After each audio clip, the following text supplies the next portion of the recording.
Buda, mimi nakwambia hii town ikipiga tu macho hivi unaona nini affordable housing. Buda, si mimi nakwambia hizi keja ni mingi sana, na hivyo ndio tulikuwa tunataka. Unacheki, tunataka in every part of Kenya, kila kona kukuwe na affordable housing.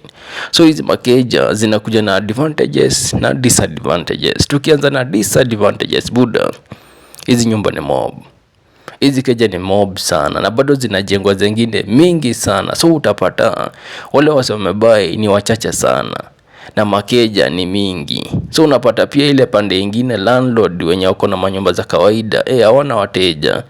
Watu wengi waliama wakaenda kwa affordable yenye wanalipa very cheap. Hiyo ni nil. Hapo tutakuwa tumerudi mwananchi wa kawaida. Buda, tukikuja advantages, manze kuna watu wamechorwa mboga kwa hii project wengi sana. Kuna mabzana wako mboga 24/7. Buda, hii inasaidia ule msee mwenye ana do ya kulipa juu commission ya kwenda mboga ya majuu. So ukiona mtu akipiga hii mboka, usiwe mdharau. Mboka ni mboka hii town. Bora unapata ganje msee, unakula, unalipa rent, wewe uko fiti sana. Watu tupige hustle.